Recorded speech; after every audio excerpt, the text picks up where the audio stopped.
Shalom and welcome to this edition of Revealing the Truth, where we cover the headlines, the heartlines, and biblical truth. I'm your host, the Reverend Rabbi Eric Walker, and today we're visiting with Pastor Chris Wiley, author of the new book, Man of the House, a handbook for building a shelter that will last in a world that is falling apart. Pastor Chris Wiley, welcome to the program. Thanks, Eric. I'm glad to be here. It's a delight. We share something in common. We both have the same publicist, Don Otis.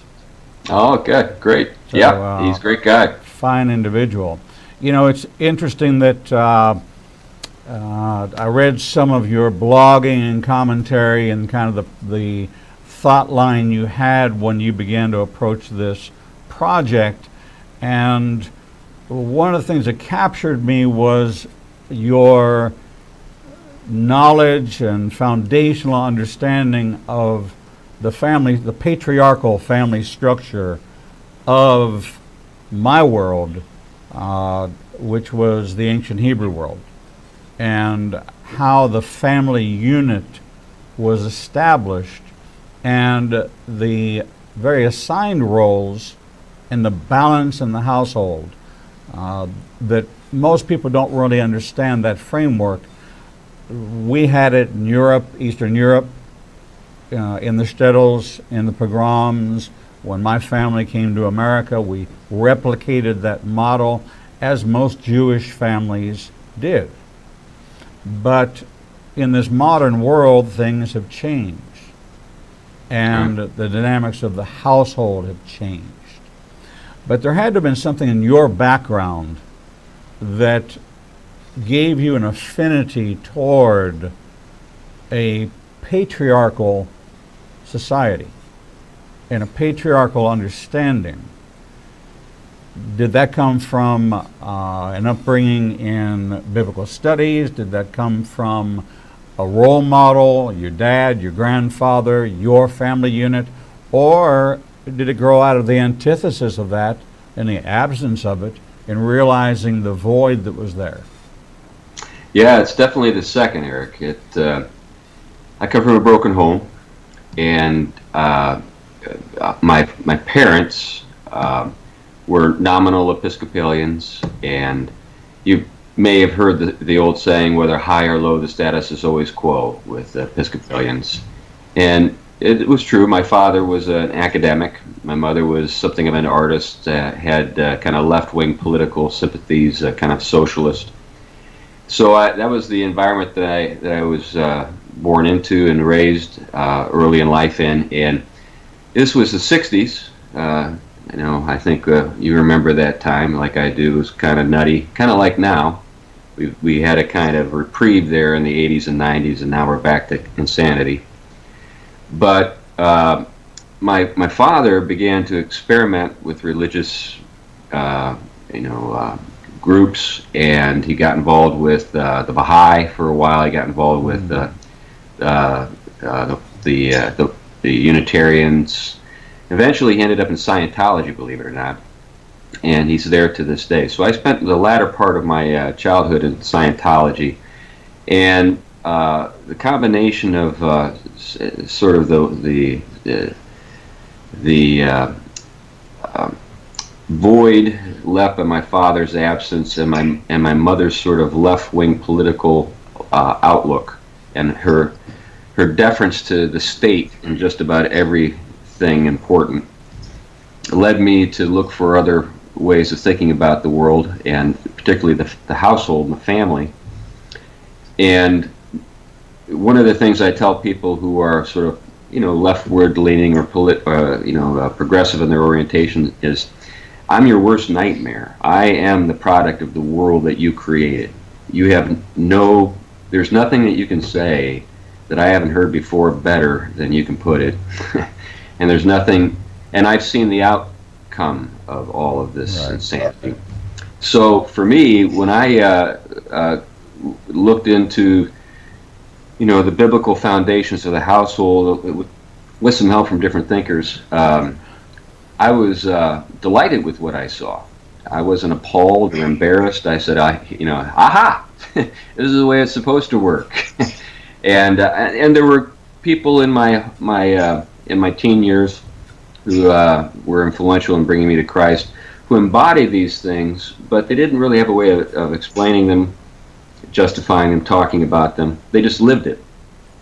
And it was healthy, and it was wholesome, and men and women living together harmoniously and working together, and I thought it was great. It wasn't what I was used to. It wasn't the world that I had been born into. So that's as you noted, the antithesis. I'm not trying to defend something I grew up in. I'm a person who discovered something. Yeah, right. Actually, as you know, the way the Lord works is that He will orchestrate in our lives those things that cause us to seek Him.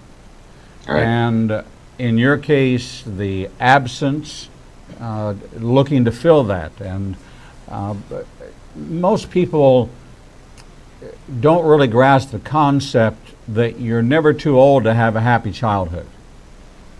Yeah, that's a good point. Yep. That when we look back and we recreate the canvas, we now see kind of a Genesis 50 kind of situation. What the enemy meant for evil by dividing your family, by causing you to drift into all these other areas, God worked for His good. Right. And it's not apparent when you're in it. You don't know why it's happening. It has really no significance at the time until in reflection, when you look back upon it and you see how it was a blueprint, divinely created to get you to the point where God wanted you, and for you to then see that this was a gift, that God was going to use you to reach out boldly and challenge modern societal structure and say that the house that you've built is on shifting sands. And there's nowhere in Scripture, and there's nowhere in mythology, and there's nowhere in the fairy tales, and you allude to the three pigs, and you talk about this huff and puff. But what's fascinating about all of this is that we've taken on almost a vernacular, and we've coined certain phrases without any understanding of what they're about. Yeah, right. The one I'll give you is the phrase "stand in the gap." How many times have you heard? Sure. Okay. But do people know what that means? Right. And I'll give you the ancient view. The home was the family center. The father of the home was responsible for oversight. It was matriarchal in parentage. It was patriarchal in provision, defense, all those things necessary to provide the building of the shelter. And the city or the village or the unit was encased by a wall, and the wall was there to protect. Yep. The final task of the father, prior to retiring for the night, after the cooking fire is now down to embers, warming the home, the children and the wife are laying in their beds close enough to be warmed by the fire, centrally located, not bedrooms. Right, right. The last task before the father can retire is to go inspect the wall. Should he find that there is a crack, a loose brick, a loose stone, he's required to make that repair prior to returning into the home to retire for the night. However, if the gap or the breach in the wall is so great that it cannot be repaired, he's responsible for standing, wedging himself into that place to stand in the gap for the protection of both the family and the environment in which they lived. Right. That meant that he that he was willing to be the lead, to be the head, to be the one to be judged by God. Right. and the one to place his life on the line for his family. Right. We have no sense of that today. Right. As a congregational leader, I'm sure you'll appreciate this picture. If your congregation is led in decency and order, and you're not having to deal with the gossip and slander and the backstabbing and all the things that distract, then God can deal with you as the head. And when he looks at you, he sees a straight line behind you, and that is a congregation or a family lined up. That means he can deal with you as the head. He's not having to say, I got to stop, hold on a second, I got to move this one into line, I've got to move this one into line. He can deal with you as the head, because God judges the head. He does not judge the body. He judged the kings of Israel, and the people suffered because of the head. And you've heard the expression, so sorry, so goes the head, so goes the body. Right. But yet, you came from an environment where the headship didn't really exist. It was a horse with no head. Right. It was a body that had erratic movement drawn to something that pulled the body this way or that way, without structure, without form, and without function. Right. And it probably didn't feel very secure for you. No, it was the opposite of that. I can recall a conversation with my parents. My father was absent most of the time, but I remember one time when he was home and my parents were discussing divorce openly, and I'm maybe 7, 8 years old. I have a sister who's a couple of years younger than me, and it's hard for me to imagine that two adults could do this to a kid. But they invite us into the room and they ask us, which of us do you want to go with? That's not the kind of question you ask a 7-year-old kid, first of all, to choose between his parents. But the idea that a child should have to even deal with the question was revealed a level of self-absorption, selfishness, that as I look back on it now, I can't even understand or relate to. It's just crazy. When you look back on those years and you realize that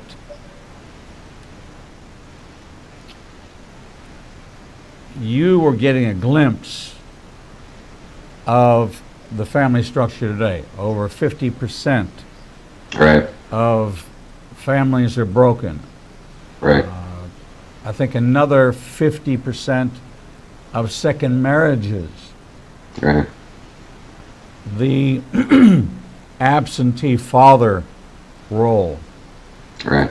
And you and I are firm believers in Romans 8:28 that all things work together for good for those who love him and are called according to his purpose. And it would be our hope and desire, yours and mine, that God would use this as a clarion call to draw the disenfranchised, the fatherless, to himself. But because of social media, peer pressure, bullying, shaming, identity crisis, people are gravitating together to complement. And we did no different in the 60s. I was born in 1952. So the 60s were my years. Right. Those were my high school and my college years, the 60s and early 70s. We gravitated to each other, and we formed our own culture.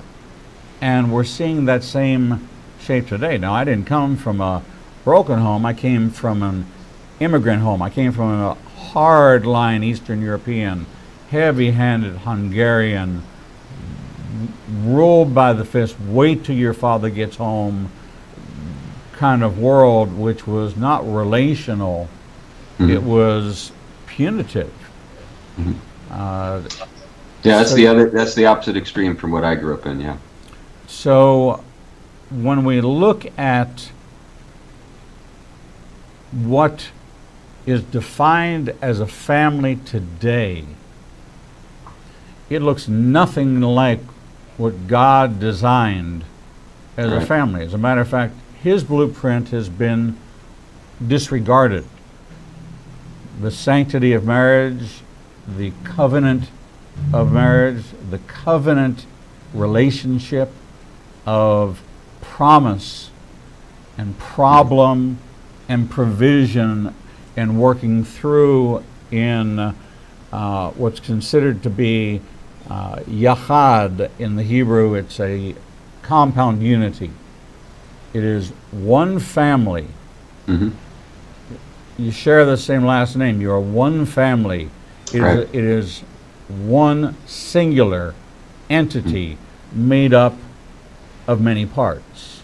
Mm-hmm. And this is how we describe the triune nature of God, is that God is one made up of many parts.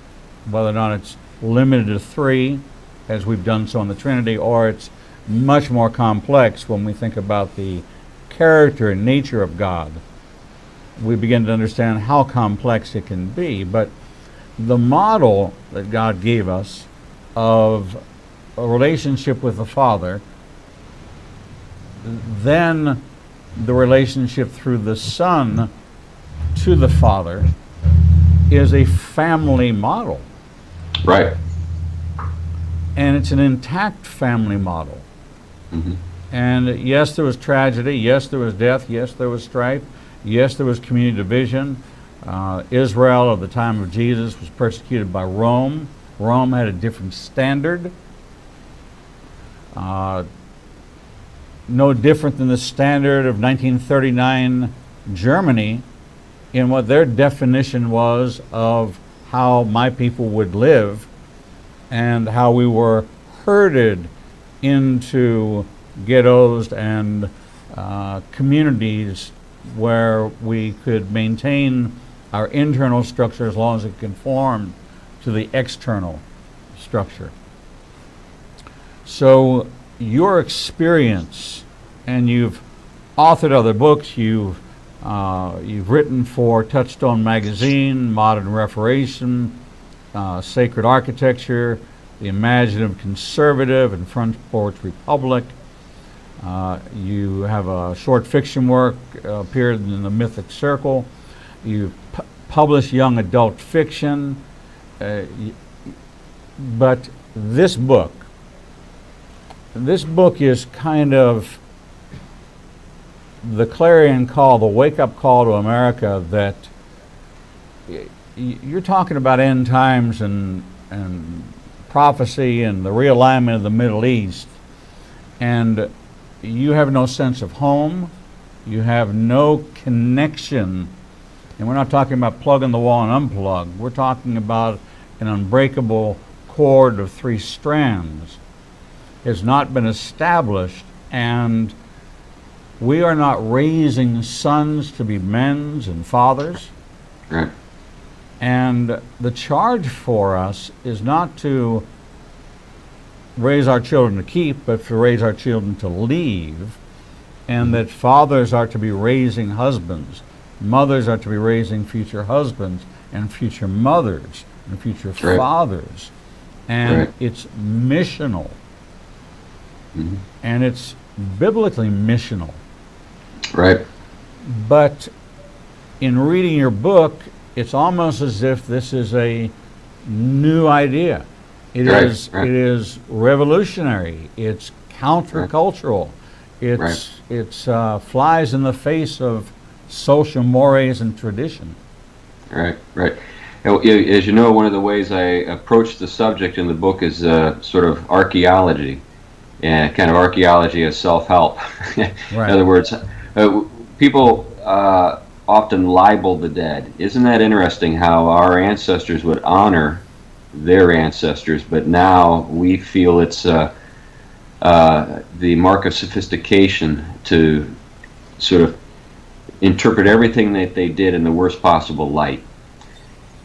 Instead of going back and looking to them and trying to understand what they were up against and sympathize with the struggles they faced and realize that there are things that are still true, that that they did things that we should be doing, but we're not doing, and perhaps, and it's more than perhaps in my mind, but perhaps the reason we are in such a mess with so many things, it has to do with what we're talking about here, is that we've lost touch with what they would have considered home truths or common sense. For us, it's like outlandish. We can't imagine how anybody could think certain ways.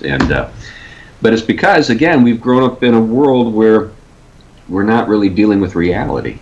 And reality, as one of the things that in your illustration of standing in the gap gets at this, is in the world that our ancestors lived in, there was a greater sense of personal responsibility by fathers for sheltering their families. Yes. And a household is a shelter.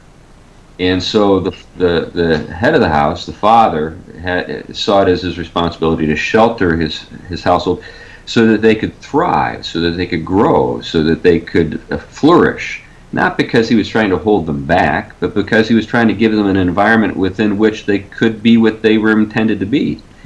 But we've completely reversed that. Now, fathers, if you use the word patriarch, you're like the devil.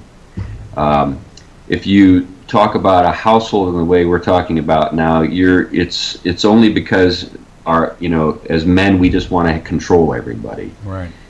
But that's because what we've done is we've created a world where we've tried to make men obsolete. We've tried to replace them with all sorts of social programs and ways of doing, conducting business and so forth, that makes it seem as though, well, the father is sort of like if you're into having a father around, good for you, he's not essential. That's really the message that many men receive today. Whereas in earlier times, you couldn't have a household without a father. In fact, if the father died, it was time to liquidate. Right. It was time for everybody to sort of migrate to the uncle's home or the grandfather's home or whatever. Not because, again, it was believed that people didn't have gifts and couldn't do things, but it was because the world in which they lived, men were called upon to do things that they're not being asked to do today.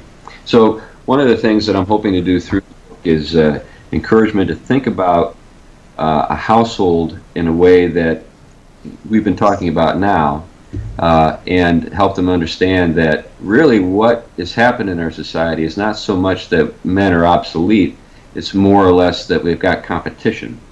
We have competitors who are trying to secure the loyalty of our children, secure the loyalty of our wives to themselves, and draw them away from us.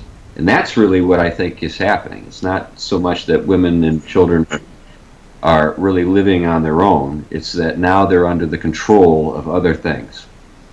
It's very interesting that Jesus made the statement, I only do what I saw my Father do, I only say what I heard my Father say. And when you look at your community there in Connecticut, wherever you live, there's a store or many stores in town called Robertson and Sons. Right. And you see the name on the board, and you go into the store, and you've been shopping there for 30, 40 years. And you ask, can I speak to Mr. Robertson? And you're talking to a 35-year-old man. He goes, I am he. And they said, well, you're one of the sons. Yes. He said, I was here 10 years ago, met your father, and you do things, it feels the same as right. It did when your father was alive. Well, the reason is because the framework was laid, and it is honoring that it's still called father and sons.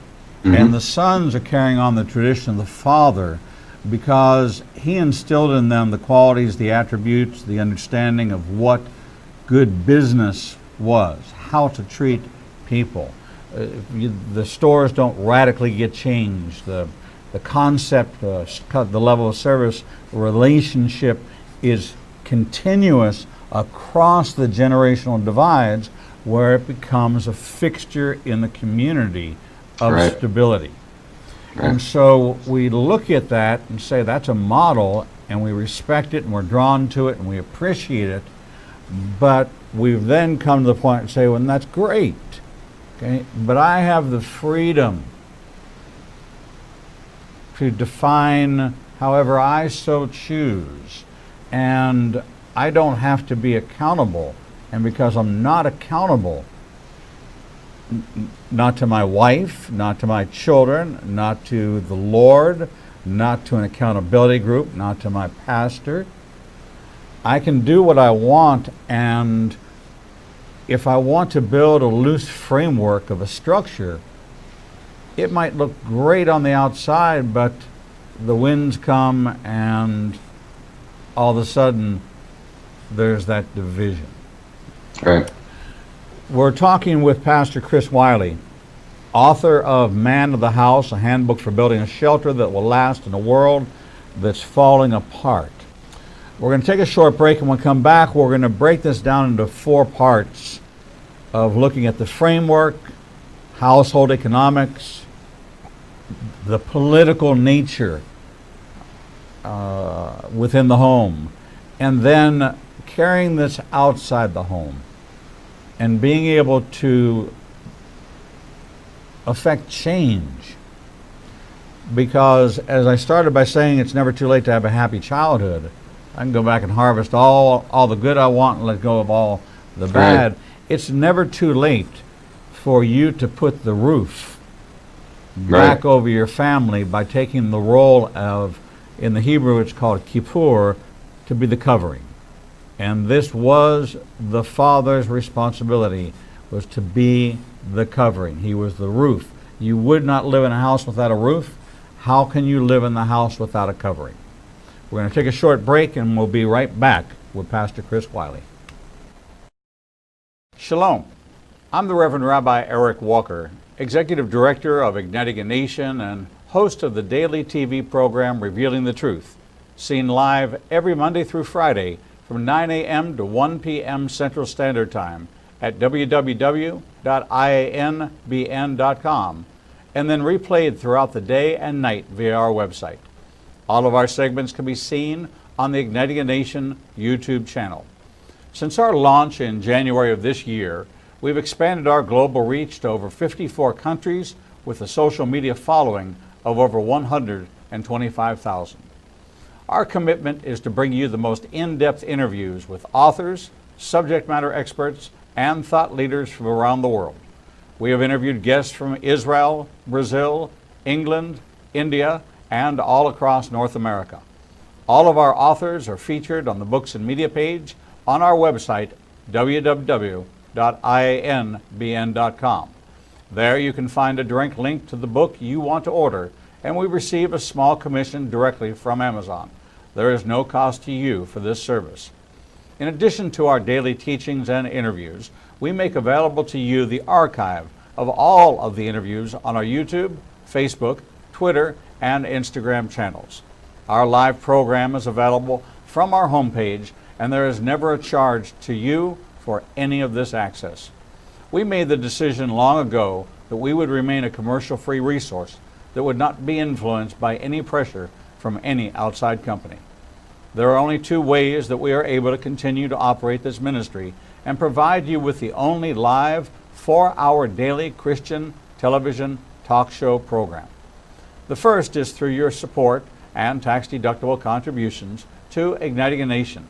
These can be made directly through the donate button on the website or sent through the mail to Igniting a Nation, 2700 Corporate Drive, Suite 120, Birmingham, Alabama, 35242. The other way we support the program is by offering you a unique opportunity to have access to over 10 years worth of teachings on a subscription basis.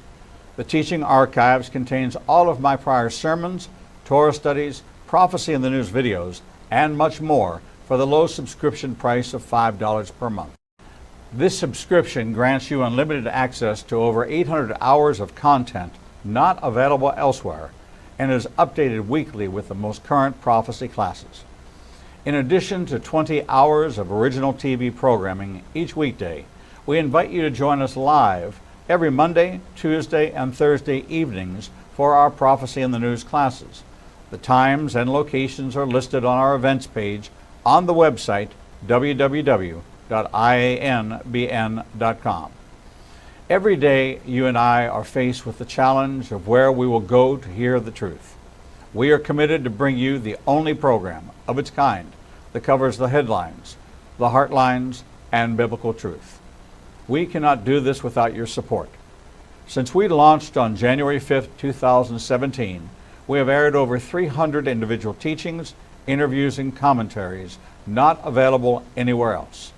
We are now working side by side with almost every major Christian publishing house to bring you the most in-depth feature interviews possible. Our one-hour features address every subject that affects the believer's life. We are hearing of salvations from the Middle East, Africa, and all across the United States. Lives are being changed every day, and we have only just begun. Our mission is to become your trusted resource and grant you access to the people, tools, and information you need to grow in your relationship with the Lord. You can help us by liking us on social media and through your financial support. We know you have many choices in who you support, but we are prayerfully asking you to consider helping us keep revealing the truth, true to our calling, to cover the headlines, the heartlines, and biblical truth like no other program available. Donate today and help us bring the message to the four corners of the earth. Visit www.ianbn.com and donate, buy a book, or subscribe to our teaching archives. Without you, we do not exist. Shalom and welcome back to this edition of Revealing the Truth, where we cover the headlines, the heartlines, and biblical truth. I'm your host, the Reverend Rabbi Eric Walker, and we're visiting with Pastor Chris Wiley, author of Man of the House, a handbook for building a shelter that will last in a world that is falling apart. Chris, welcome back to the program. Thank you. Great to be here. Chris, in the book you address that people are looking at this end-time apocalyptic kind of scenario out there, that the Bible really doesn't describe the end of the world, but yet we've got these preppers that have come into vogue that have every component part: water filtration, 55-gallon drums of dried food, and they are absolutely prepared for the worst case scenario. But yet, their children are not lined up, their household is not lined up, the structure, the end is prepared for. But the today, the here and now, is being totally set aside, and we have this forward-looking view that is based solely on fear. Right. And we've gone away from what the structure of a family is supposed to be, which is a shelter. So you start the book in part one with the framework of a household. You talk about covenants, one flesh, and the economy of love. Can you give me a brief summary of what your message is within this first framework? Right. Well, as we talked about a moment ago, people are fragile. They need shelter.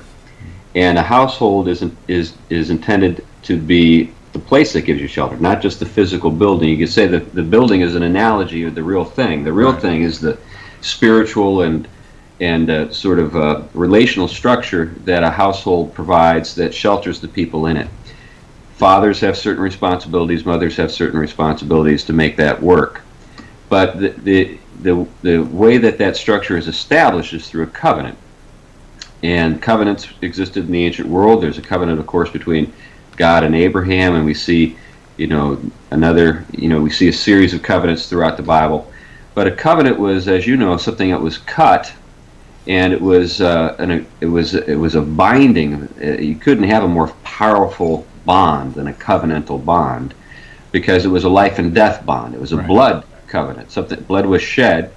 And it was understood that when you remained in the covenant, there's life. When you leave the covenant, there's death. Sometimes because it was a matter of justice. Justice had to be executed, but and a covenant breaker had to be cut off. Yes. So there's a lot of within the covenant ritual, there is symbolism that is intended to show the nature of sacrifices required to make the covenant work, but also the costs and for breaking the covenant, and so forth. But anyway, so that the covenant is the shelter, and when a man and a woman are joined in a covenantal union, it's a life and death, life for life, until death union. Then they are one flesh. We see that in Genesis, of course, and naturally that alludes to children, the union of a man and a woman and the issuance of children and the image of God being reproduced in the world, and this pleases God. And this was the blessing. Right. Be fruitful and multiply. Right. Right. It's very interesting as you look at this concept of one being the largest number in the Bible, the compounding of ones. If you join together 1 plus 1 equals a greater 1. We see in the natural that if you divide 1, split the atom, the division of 1, the most basic element, the atom, you split the atom, there is nuclear fallout. Right. And Destruction is huge. That most natural picture God gives us of what happens in the destruction of this breaking of 1 is nuclear fallout. It's cataclysmic, catastrophic. Right. I like that. That's good. Yeah. So you have, and when you're talking about the union of one flesh, obviously you're talking about children, but you're also talking about the joining of lives. Now, sometimes, in the church today, when people think about this, they think about it almost exclusively in sort of psychological and relational terms. But it has a very practical and physical expression, and I think that's really primary, because when we look in the garden, the reason why we hear the Lord say for the first time, "Not good," is because the man's alone, and then the woman is brought to him, so that she could be a helpmeet and they could work together and be fruitful, obviously with their own bodies, but also as they tend the garden. So as they work together, they have a common labor, and then they have a common fruit, a common wealth. And that's why, as you noted earlier, we have a single name, in a family, as it's biblically constituted, because it's a single unit. And that's why a wife is a co-owner with her husband, and it's not as though he has his things and I have my things. They're all held together. Now, there's a division of responsibility in a well-ordered home, in a biblically ordered home, but at the same time, it's not as though a woman is like just one more piece of property. And sometimes that's the way it's put by people who are critics of the biblical model of the household, is they misunderstand that we're not talking about a man owning a woman and all that kind of stuff. What we're talking about is a single entity, a man and a woman who jointly own. There's a headship, but also there's a participation of the wife in the full work of the household, and she enjoys all of its benefits. So there's that union. And then in the economy of love, when you talk about an economy in our world today, people think about the market economy and interest rates and gross domestic product and things of that nature. But the word economy, oikos nomos in the Greek, means house, the law of the house. And what you had with an economy, as it was originally understood, is a productive enterprise in the home. But it begins not by men and women exchanging, money with each other, but by giving themselves to each other in love. So a man gives himself to his wife, a wife gives herself to her husband, the children give themselves to the parents give themselves to the children, and it goes out from there. So it's an economy of love, not a monetary economy, not an exchange based on, dollars and cents. It's an exchange based on gift. But the parallels are right there, because when you go into the deficit spending, when you have this whole parallel to a bankrupt family where the economy of love has been drained, or it's a deficit spending, or you're drawing from something that's not there. There's many parallels in using that example of the economy of God, the economy of love, in seeing in the natural exactly how that operates. And we understand that. We just don't connect it. Right. And this is what you've done in this chapter, is you connect the two. You make it so that you realize that in this economy that you're putting your investment, which is a family unit, to work, Right. to provide a yield, and the yield makes the family stronger. Right. So you've now laid out a framework. There's a father, there's a mother. She in the Hebrew is called exokenegdo. She is not just a helpmeet, but she is to work alongside, Right. performing that which he does not. Right. And he performs that which she does not. And there is a mutual expectation.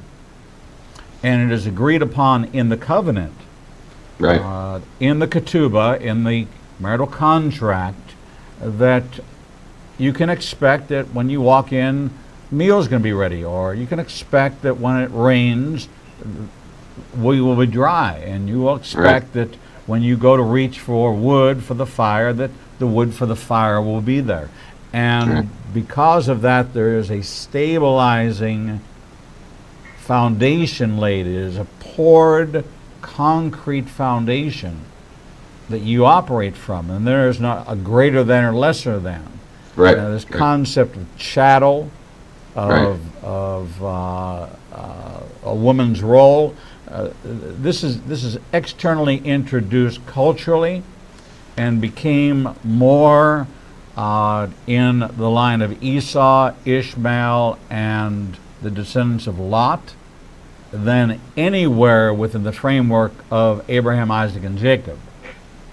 So unless you really examine where some of these concepts were introduced, and the people groups, not the Israelites, but the people groups who were a part of Asia, Africa, and Europe, the only three continents of the Bible, then you begin to understand a little bit better. But this blanket statement of Jewish men treat, the ancient Jewish world was women were chattel, is absolutely a mistake. Right. So then you move to household economics and talk about property, work, and help. Right.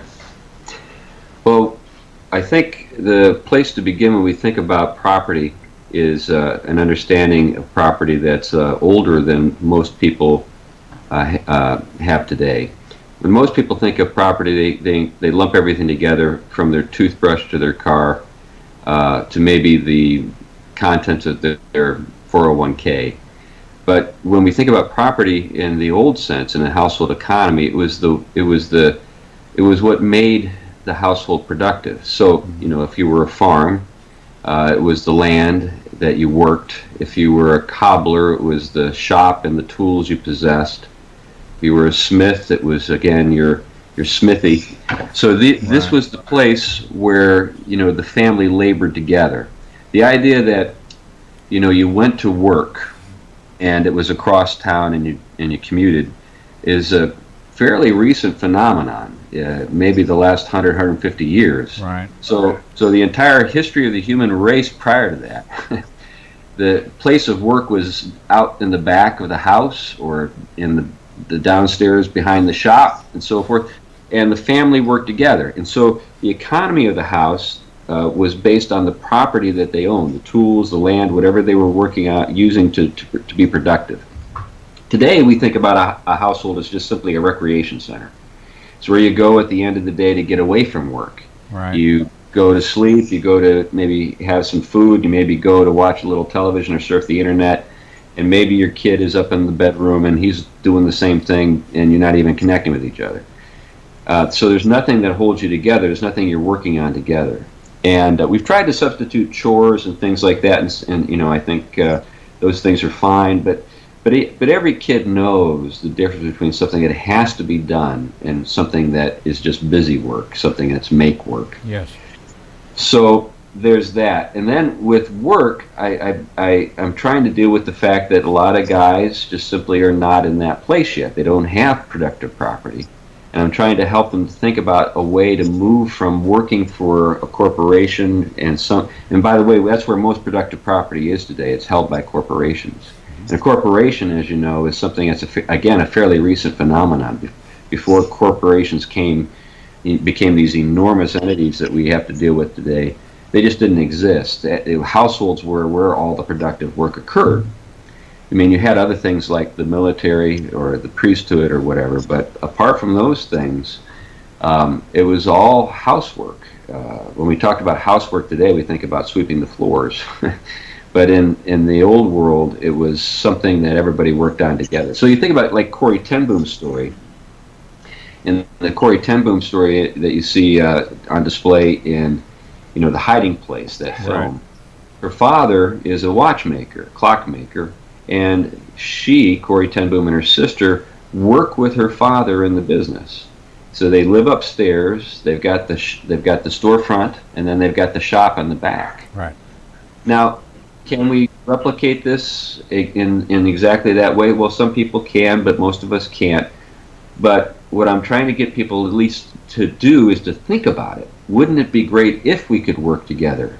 Wouldn't it be great if we did have something that we worked on together, that we shared the returns from as a household?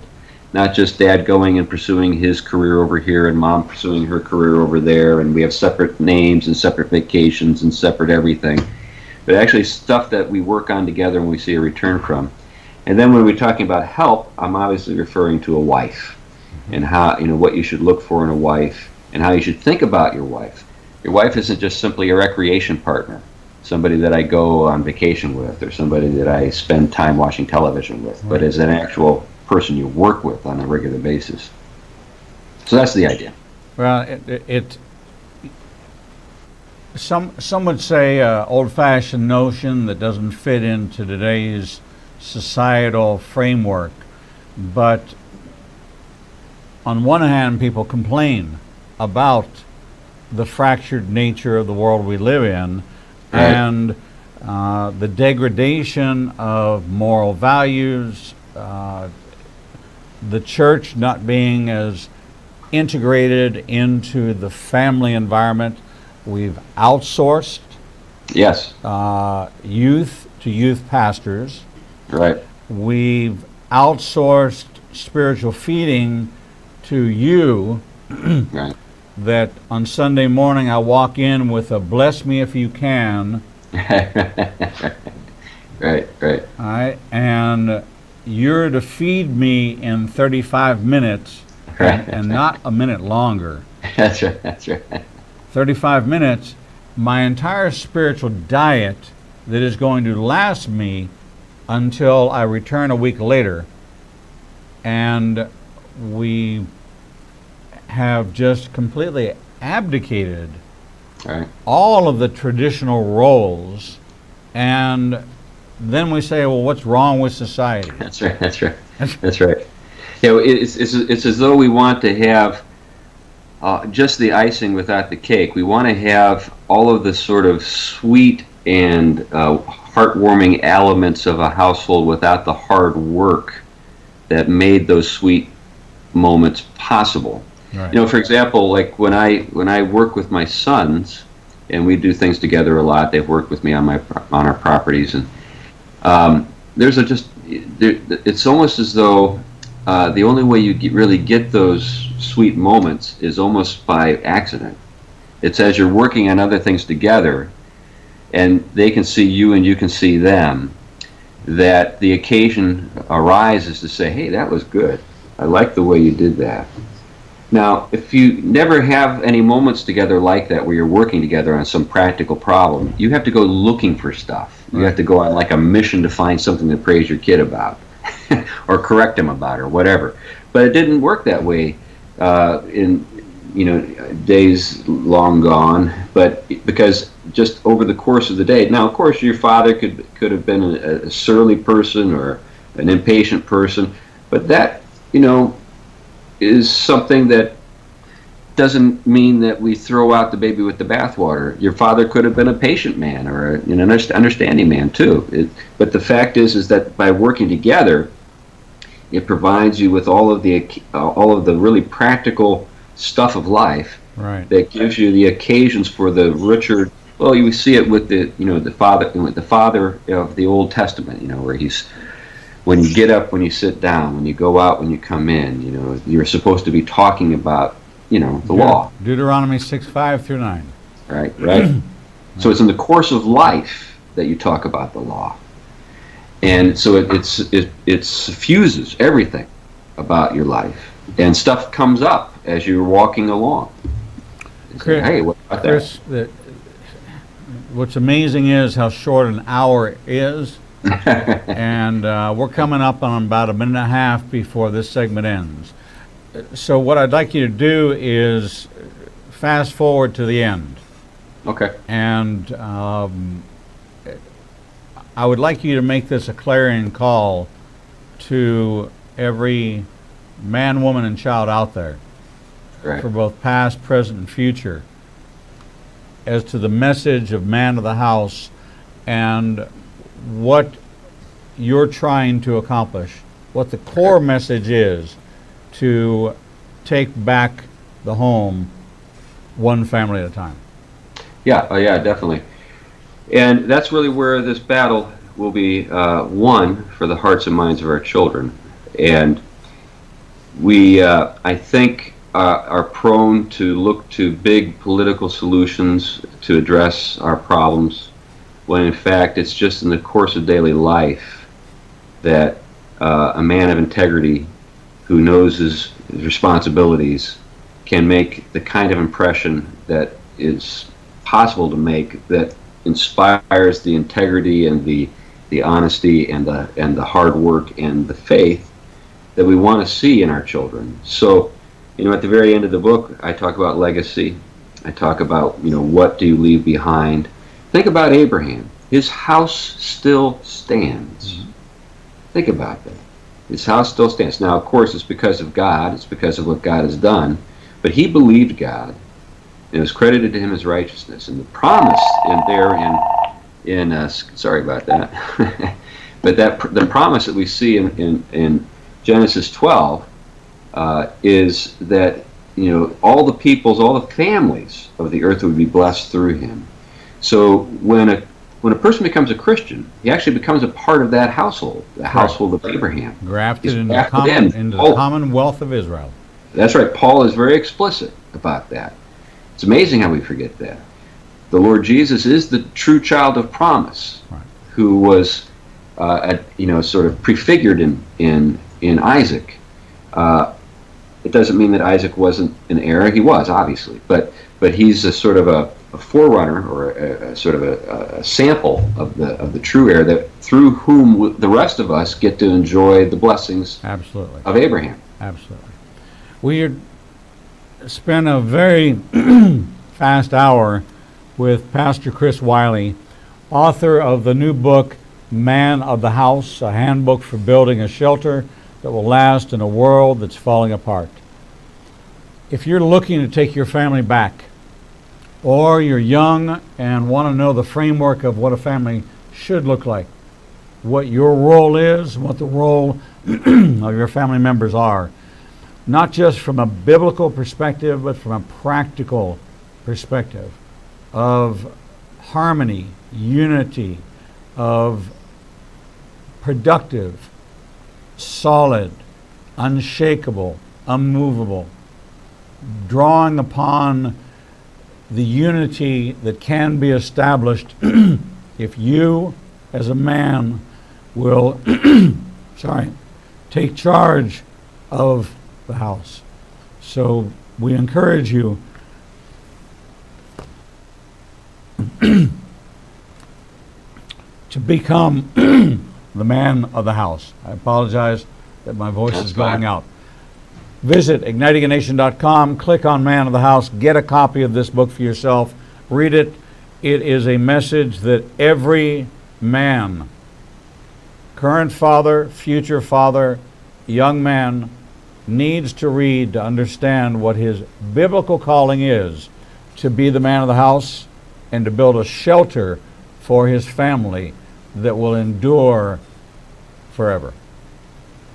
Pastor Chris Wiley, thank you so much for being with us here on Revealing the Truth. Oh, you're welcome. It was great to be here. We're going to take a short break, and when we come back, we will bring you the next edition of Revealing the Truth.